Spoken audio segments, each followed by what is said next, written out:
functions of three variables.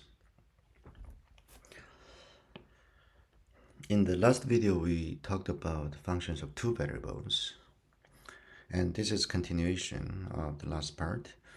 And we talked about domain range, which will not be mentioned again here because they are all the same concept, no matter two variable or three variable functions. But we're going to focus on level surface for three variable functions. So what is level surface? It is a concept for three variable function, which is usually written as w equals f x y z. So here, if we look at the variables, there are three variables, x, y, z, independent variables. Their input and output is w. So this is called three variable function. And the scope of x, y, z is the domain. And the scope of the w value is called range. And the set of points x, y, z in the space where a function of three independent variables has a constant value f of x, y, z equals c is called a level surface of f.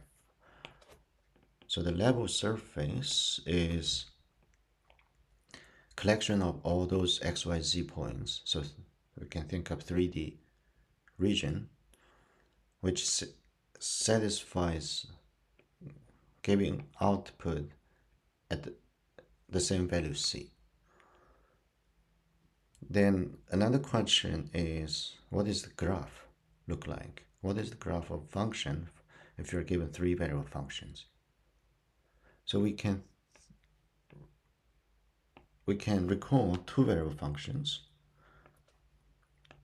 So typically the two variable function is written like this: z equals f of xy, and two inputs xy.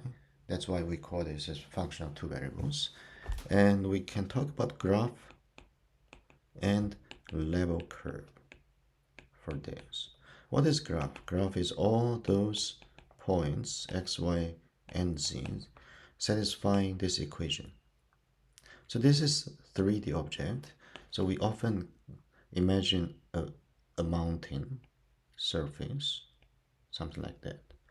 What is level curve then? Level curve is all xy's satisfying c equals f of xy. So if we talk about this mountain as a function of z equals f of xy, then the level curve is all those xy's having the same height c. So for example, this. So for example, a hiking trail with the same level.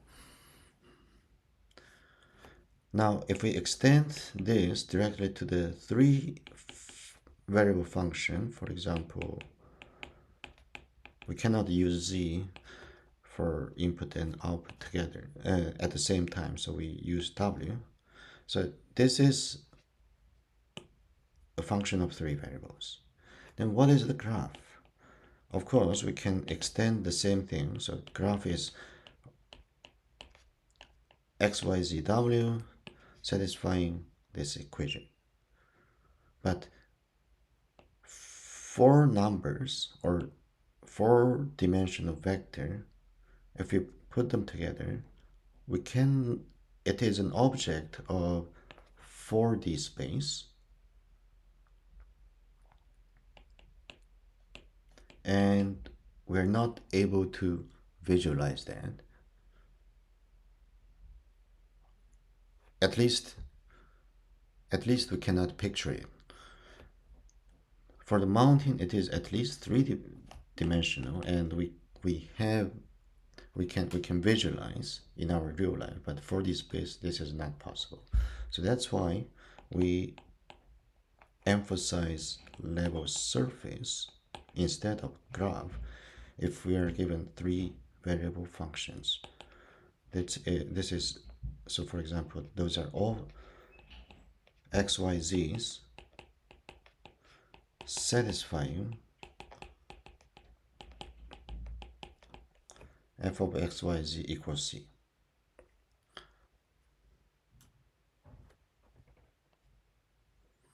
And let's look at one example. So we consider a function given like this and plot the level surface at c equals 0 and c equals 4. There's MATLAB command which can visualize the surface without computation, but this will be discussed in our lab session. So we skip this part and we look at it here. So the function we are considering is fxyz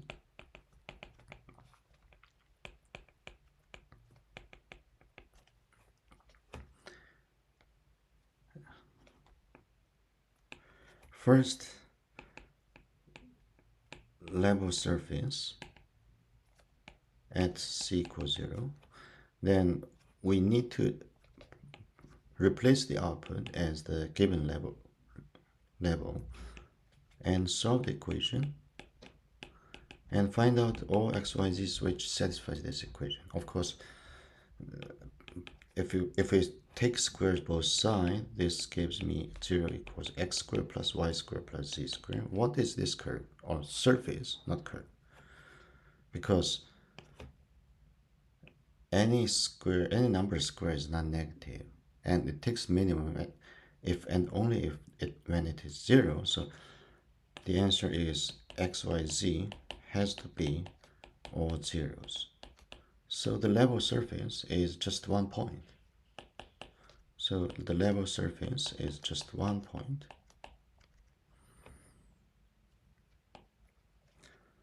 Now, what about level surface at c equals 4? Then again, the same thing. We replace the output as the values c,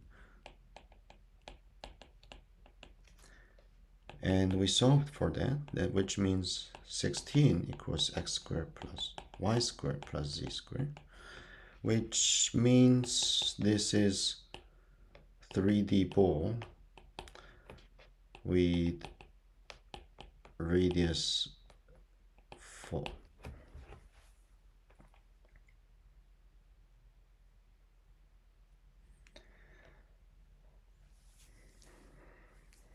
The last concept is about open and closed set for 3D region. So a 3D point in a region R is an interior point if it can be covered by a solid ball that lies entirely in R.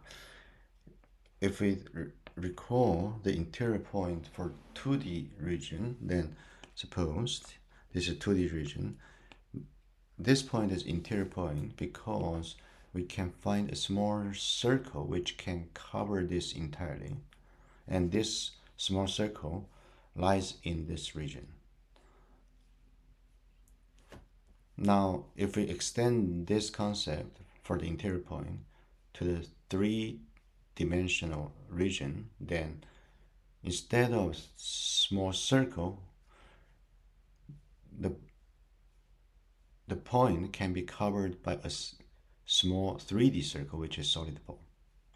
And what is boundary point? Boundary point, if a point is boundary, then it can be covered no matter how tiny solid ball you use to cover that point.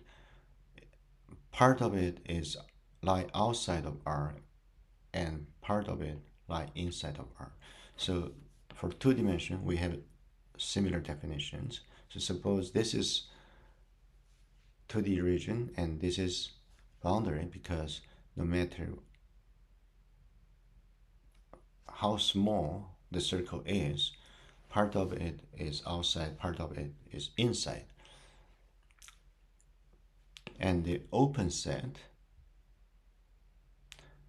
a region is open set if it consists of entirely interior points, and a region is closed if it contains its entire boundary.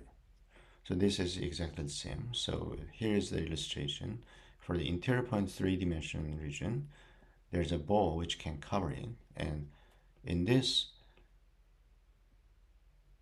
no matter, so as long as you put a ball to cover this point, for the boundary point, the ball, part of it is outside, part of it is inside.